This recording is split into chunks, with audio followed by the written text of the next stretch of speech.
Greetings. This is Justin Allen with the Elite Nurse Practitioner. Welcome to the Elite Nurse Practitioner Show, podcast dedicated to nurse practitioner entrepreneurism and achieving financial freedom, where I talk directly with nurse practitioners who need help. Listen up, our market is saturated. Jobs can be scarce. We are underpaid. We are undervalued. We are taken advantage of by the sharks within the healthcare system, and frankly, screw that. Sick of it, and it's time for a change. And listen, I'm here to help make that happen. We are powerful. We can forge a path where we are in control of our career and ultimately our financial and personal well-being. You do not need to submit to healthcare administrators and your doctor overlords. You do not have to take the measly salary. You do not have to work 50 to 60 hours a week. There is a different way, and I'm here to show you that path.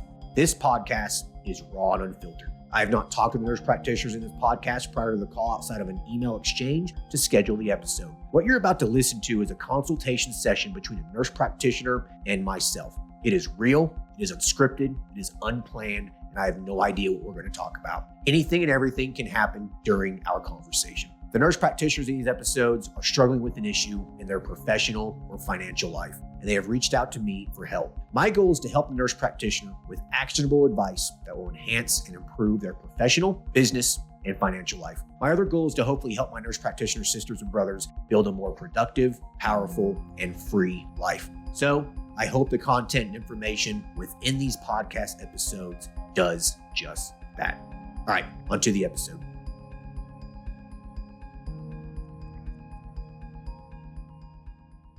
Hello, everyone. Today we'll be talking to Rachel, who is an adult acute care nurse practitioner. Currently, she's working full-time at a skilled nursing facility. She's also operating her own wellness practice that she started when she graduated a couple of years ago.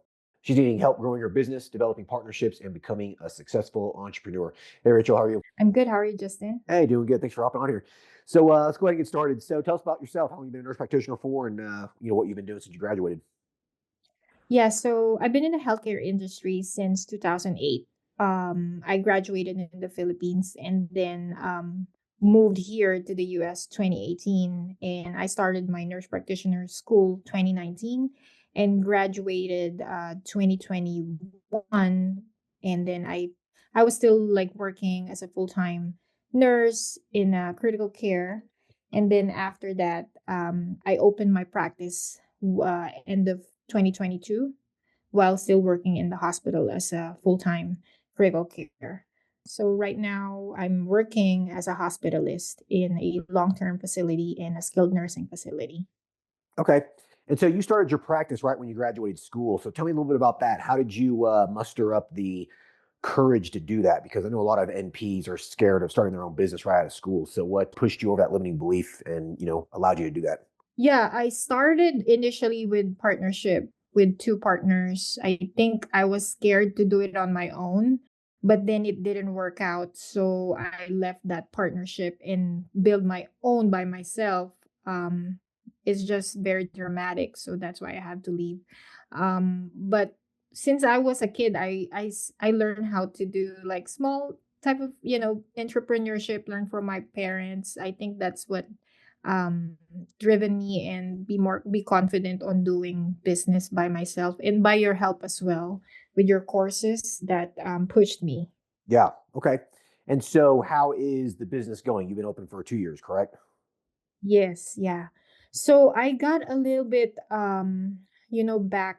backlog on growing my practice because I joined two business with a different partnership with different businesses and without even focusing on my own small practice. So it's kind of stagnant right now. Um I have my volume like 400 patients, but some of them they stay, some of them they're no longer with my weight loss program because they already finished and completed it. So my goal is to grow my men's health practice like what you have. So I'm needing help on growing that particular niche that for men's health. Okay, so let's start there. So yes, you need some help growing your business. So you're basically running into a problem that a lot of people experience in terms of, having a weight loss practice. Patient turnover tends to be a little bit higher, right? People lose weight, they stop and they leave and they, go live their life. So that's one of the downsides of weight loss. So offering a complimentary service, to keep those patients, within your practice is very, very important. Um, Now, have you not tried to keep the patients on some sort of maintenance dose of a weight loss medication to kind of just keep them, in your orbit? So yeah, some of them they are on maintenance, but some of them financially they cannot afford it. So they're just doing it by their own. So approximately I have 10 to 15 patients that's on maintenance That's dose. it. Yeah. Yeah, that's it. Yeah. So right now, the old also I heard this new FDA guideline about the tirzepatide. What can you say on that? Because they said that they're gonna stop compounding by February. Yeah. I mean, who knows? Unfortunately, I don't really have any guidance there just because, I mean, it's the FDA, it's the compounding pharmacies. I mean, at the end of the day, I mean, what can you do? Um, I've talked to some compounding pharmacy reps, and some of them said that they're figuring out loopholes, how to compound tirzepatide with, other molecules or vitamins or whatever to kind of get around it. So it's just gonna be one of those things that unfortunately we're gonna have to just kind of sit and just wait. I mean, there's really nothing else to do other than transfer patients to semaglutide or other weight loss meds, right? Right. Yeah, so I don't really have a whole lot of guidance there, just because it's still kind of up in the air, and we really just don't know. We really just don't know what's going to happen.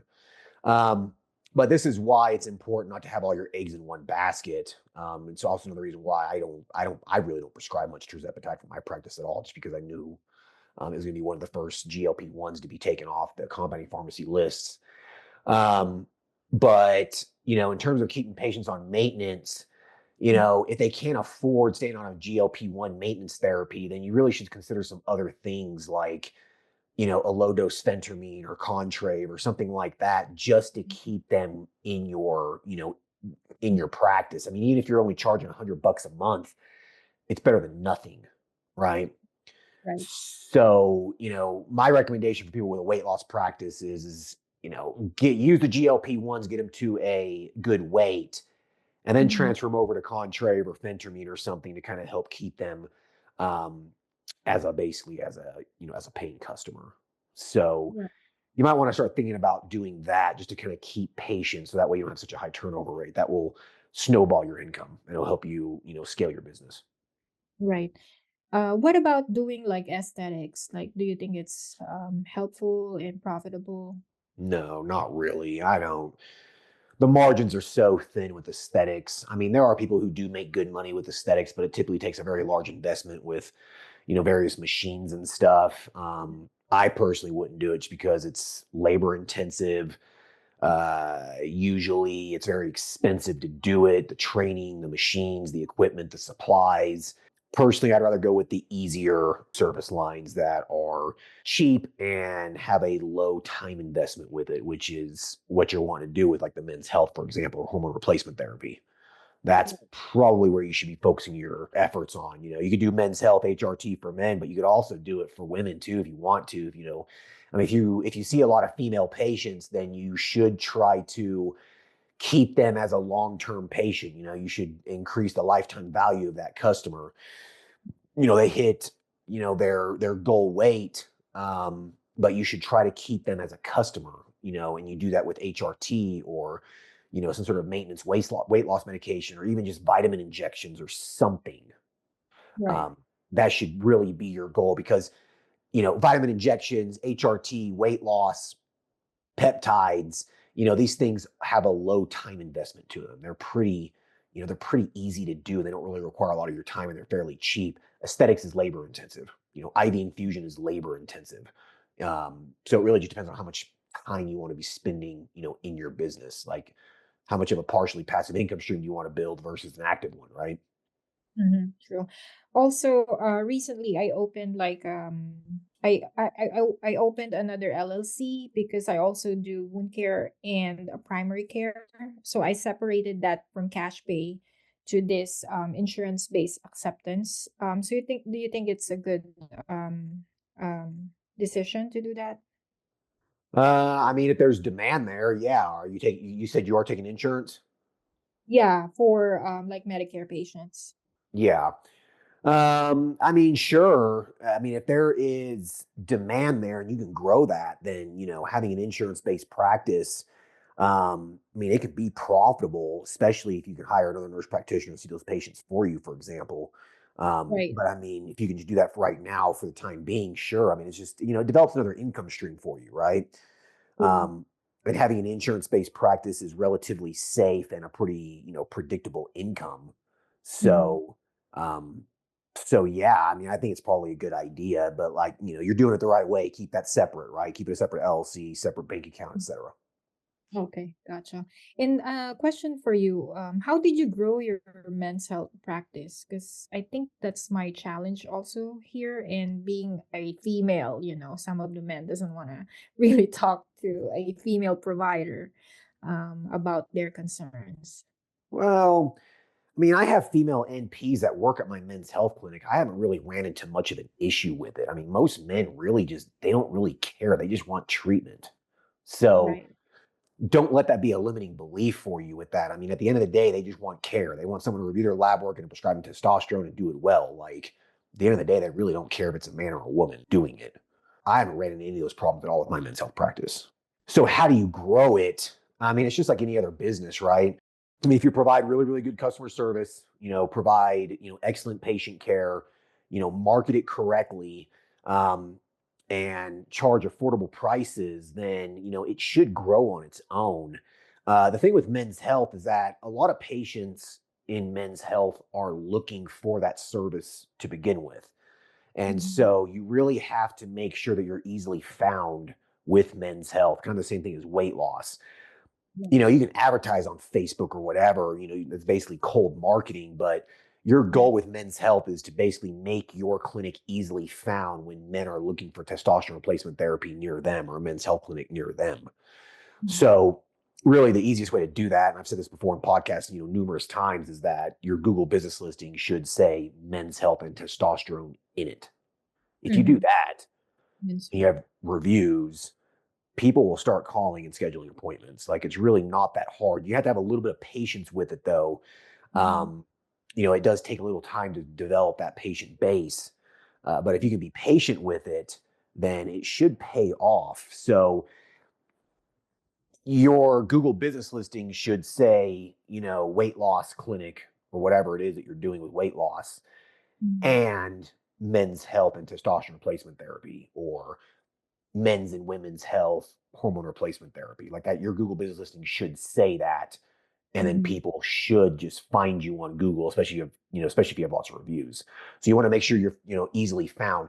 You can do some Google search ads as well because people are going to be searching for keywords, testosterone replacement therapy near me, for example. And you want to make sure that you come up, on Google searches because, 90 something percent of people are using the Google service lines in terms of search goes. People are using Google search. Most people are, so you need to take advantage of that. So your Google business listing is instrumental with any business you have, especially men's health. Mm-mm. Yep. I already have a Google listing and I tried this Google Ads. I'm having a challenge on how to put the men's health ads. I don't know if I can put the word testosterone on it. Typically, no. Yeah. You can just say men's health clinic. You can say Men- that. That shouldn't be, that should be approved. But does your Google business listing say men's health? No, it's just weight loss. So I have to add that men's health as well. Yeah. Correct. Yeah. Yeah. You definitely want to add men's health to your Google business listing. You can put the word testosterone on your Google business listing as well if you want. Yeah, I'm gonna try that. Yeah, try that. So you can say, whatever the name of your practice is, weight loss clinic and men's health and testosterone clinic. If you put that, then people should start calling you for that service. It might take, like I said, it might take a little time for that to kind of populate. But once you start getting some patients in the door, they talk to their friends, they talk to coworkers, et cetera. And, over a Right. period of a year or so, it does snowball and it should grow. Yeah. Yeah, I'm gonna try to focus on my own practice and yeah, get this growing. The main concern with me was the old partnership because it most of my time was spent in these two businesses that I left. So yeah, it was dramatic, but I have to escape and leave that partnership. Yeah. So tell me about this partnership that you had. So the second partnership that I had, it's actually a hospice company. So I helped them build the hospice, and I'm just like a nurse practitioner as well there, but there's other partners that was not participating in the business. So that three partners left, and we were the two of us who were stayed in the business. So the problem was most of the capital was gone because the three partners left. So we have to find an investor to get in the business, to become an investor, but that particular investor wanted to own a part of share as well. So we took this investor, and she became a shareholder as well in the business. On the other side, I also have this hustle on doing the wound care. So I think it's just the other partner wanted to get the profit share of my wound care um, profit as well. So that was kind of off with me. So I have to like leave the partnership with my hospice share to him because I don't like I think it's just not fair for me doing all the it's my No, business on it, and yeah, that's my business. no, I don't think that it's fair to give a share to you. no, that's not fair at all. Why should he get a percentage of your income from doing wound care? Are you doing that wound care underneath that business partnership? No, but I guess it's also my fault because I included him, and he comes with me sometimes, and like, just like accompany me, and yeah. So I don't like partnerships. I really don't. I just don't. Yeah. Yeah. I don't think partnerships work that great unless it's someone you trust explicitly and they bring a value to the business and they are absolutely instrumental in your business. Otherwise, it very rarely ever works out. Um, I've never had a partnership in a business, nor do I probably plan on ever having one. I mean, I Mm. would give percentages of equity to like an office manager or an operations director or something like that, but I wouldn't give them much, 5%, 10% at most. But I would never partner with someone 50-50 or something in a business. Fuck that. I would never do that. Yeah, so for me, I don't mind giving them some share, but they want a 50 equal share. I was like, No, this is wrong. So no. they So, started talking bad about me and all that, so it's just like messy. so why do you need a partnership? Like, why can't you just do this on your own?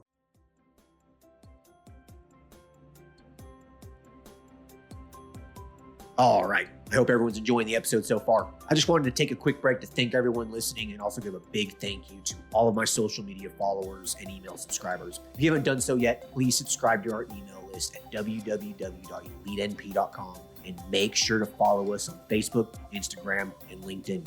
Email subscribers will receive updates on new weekly podcast episodes, multiple weekly articles we publish, new courses, and everything else related to helping you succeed. Remember, all Elite Nurse Practitioner courses are designed to help you build a niche practice, increase your financial strength, and to break free from the rat race. If I can break free and that other countless nurse practitioners can break free, then so can you. Additionally, please share this podcast with your other nurse practitioner sisters and brothers out there. The more NPs that venture out on their own, the stronger our profession will become. Now, let's get back to the episode.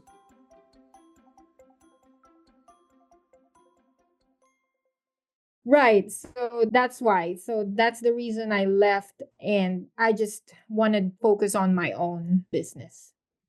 Correct. That's what I would do. Like, focus on your own business. Like, don't. Yeah, these partnerships, I would just get rid of them and just focus on your own business. Like, you have your cash-based practice that has 450 patients. I'm assuming you're probably doing okay in that business, right? Yes, I'm actually doing okay with the business right now.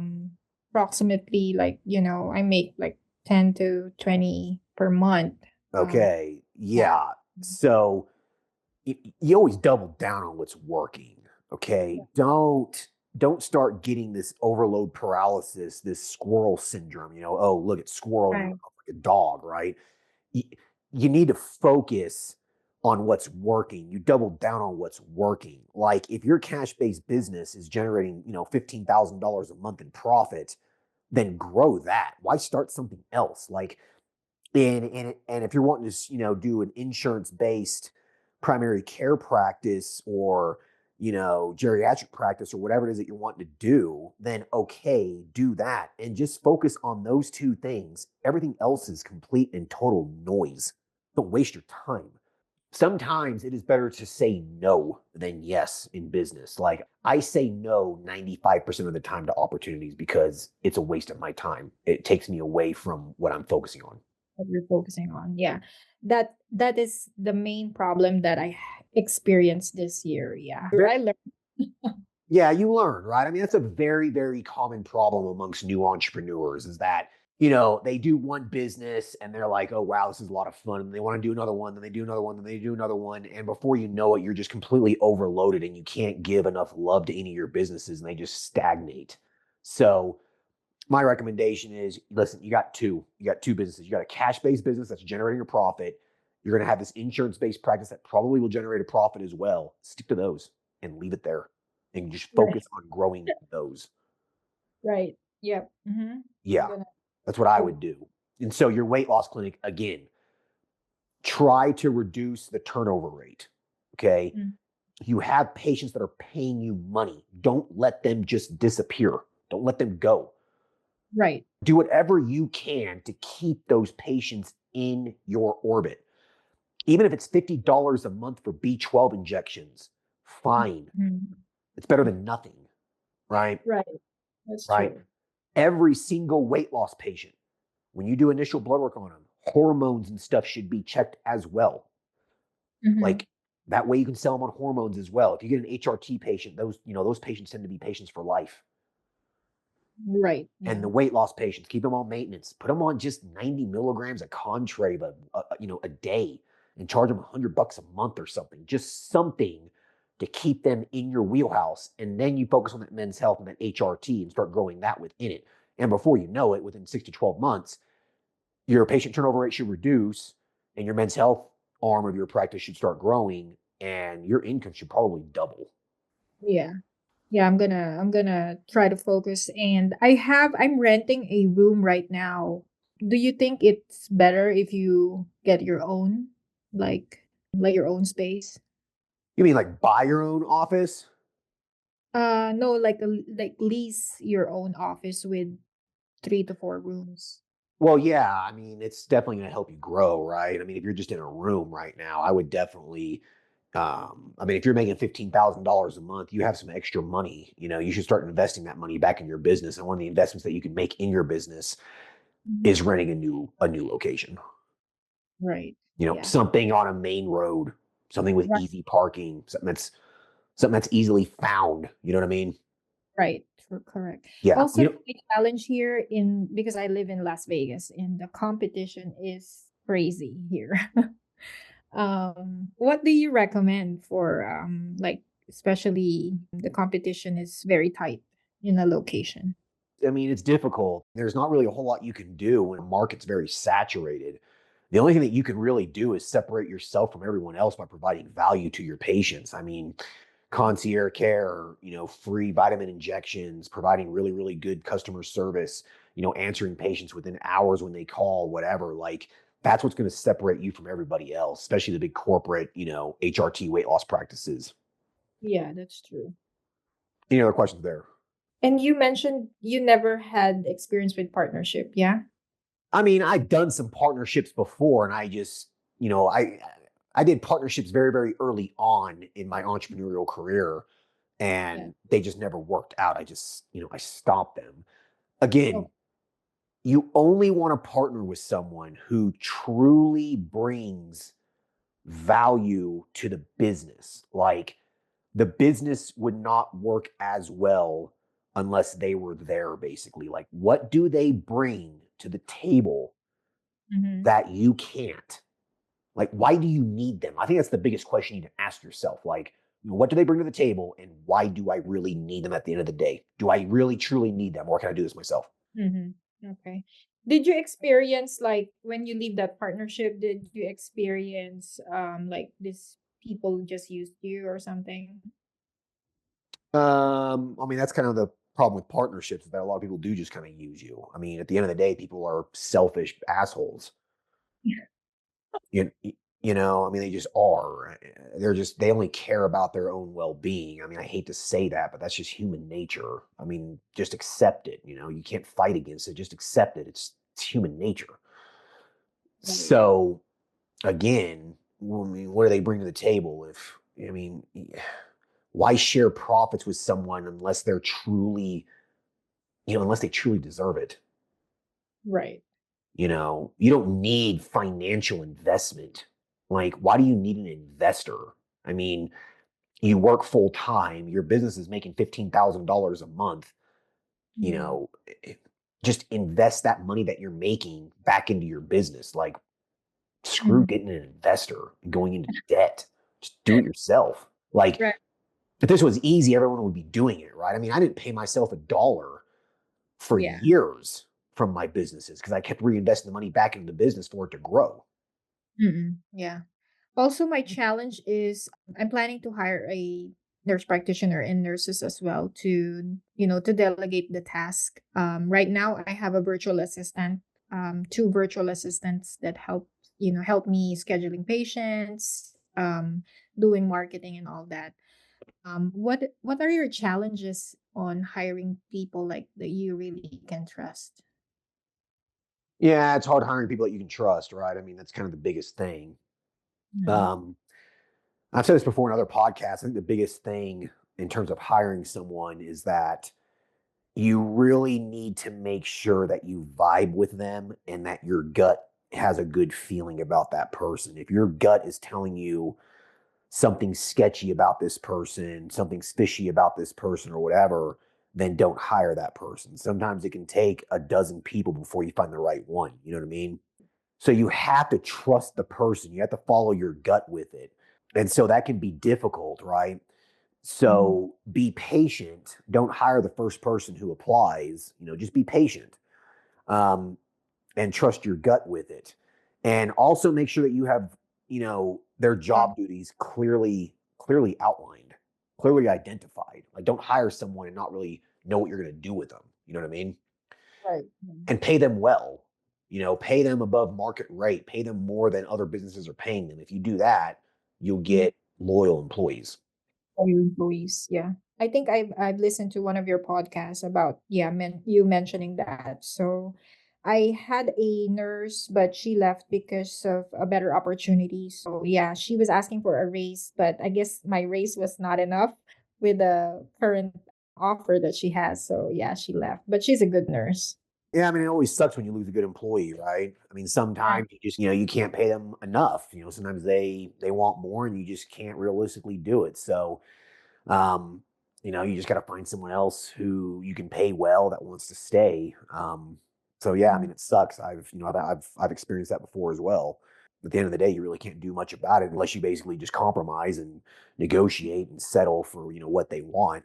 Otherwise, if they have another offer on the table that pays them more, then at the end of the day, they're gonna go there, right? So, Yeah. um, so yeah, again, it's just try again. Yeah, I'm gonna try this because I also have some side on that insurance based LLC. I do veterans consult for about a year now, but it's just too much work for me. Sometimes I couldn't complete all the cases at within the time frame. So I think I'm just gonna hire somebody to do that for me. But it's also a good because the VA will send you patients and it's just my work is, as you said earlier, I'm doing so much now, and I feel like I can't do everything at the same time now. No, you can't. Absolutely.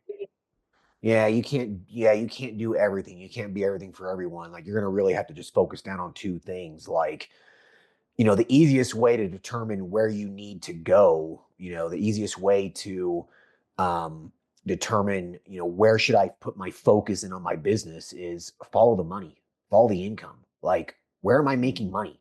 That's that's that's where you go. Like, where am I making money? That's where you go. Like, I mean, it's really not complicated. Like, if you're making money in your cash-based business, then you need to double down on that.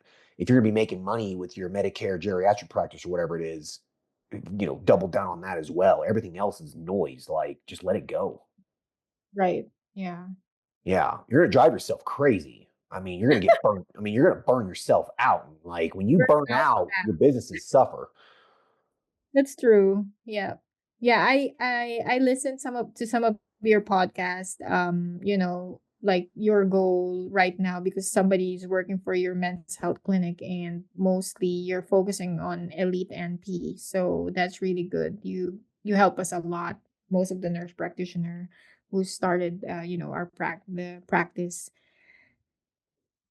Yeah, I mean, yeah, exactly. I mean, Elite MP is kind of where I'm focusing, right? I mean, I have another project in the works where I'm going to teach people how to, create their own course business. It's going to be, that's my next project.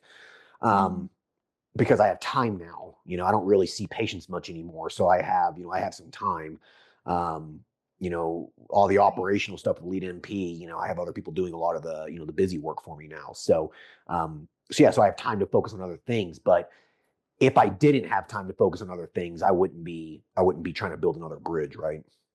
Right. That's true. Right. So so you're not, I don't think you're at that point yet. I still think you have a lot of room to grow in your cash-based business, especially before you really should start putting your energy elsewhere. Okay. So do you think just focus on just cash for now? Like market it more. Yeah. I would Yeah. absolutely market the hell out of it Mhm. and get that patient volume up. Like you shouldn't stop working on that cash-based business until you have at least one or two other NPs working for you seeing patients. Right. Yeah. Yeah. That's my goal Yeah. for next year. And another question for you. So, I've heard some of the comments of some like old nurse practitioner, because I started like my own practice right away when I graduated my NP school, right? What do you think on those people like who are telling, "Oh, she's just a newbie, she's a new NP, it's not good." What do you say on that? I say fuck the haters. Like, I mean, what do you want me to tell you? Like, all they're doing is they're expressing their own insecurity on you because they haven't done it.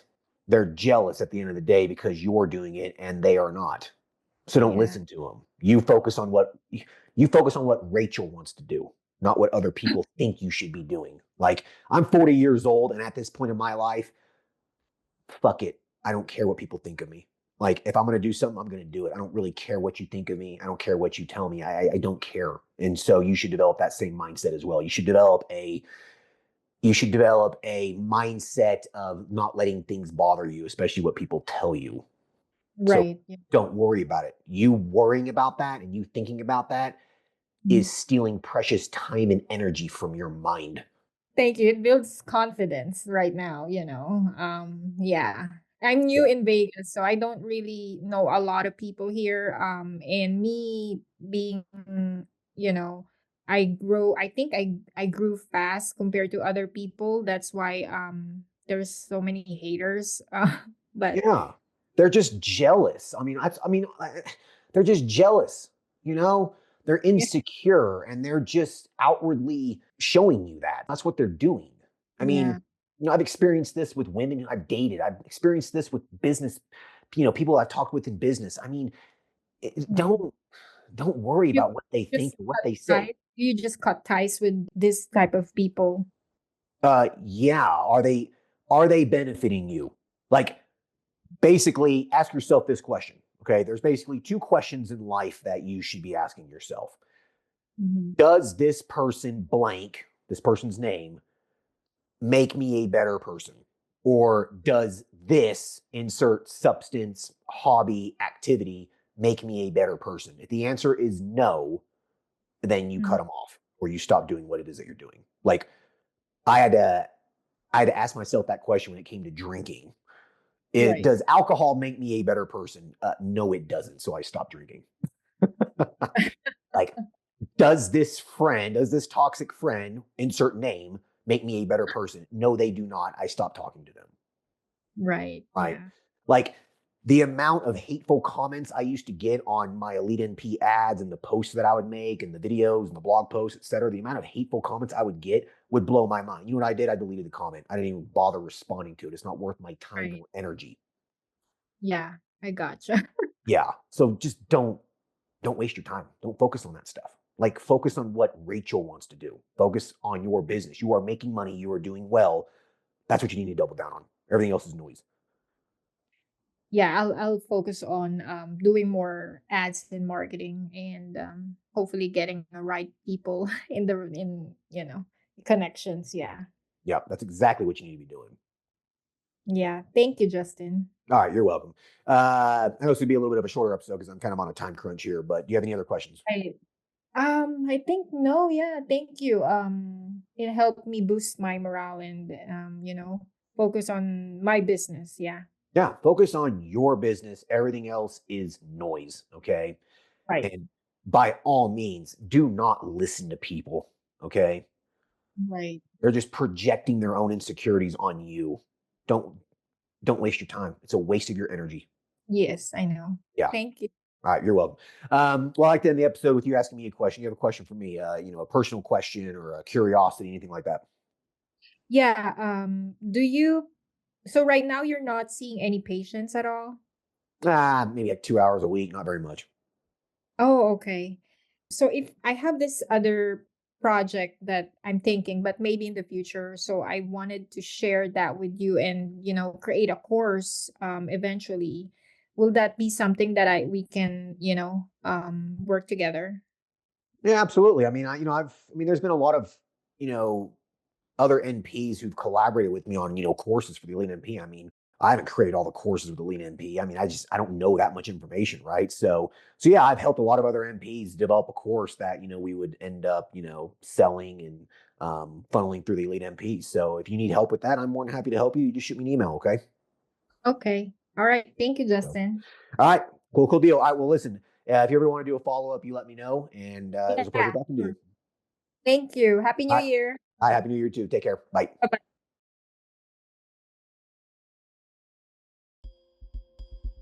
I hope everyone enjoyed that shorter episode there with Rachel. But, I think the biggest point there, guys, is focus on what you want to focus on, right?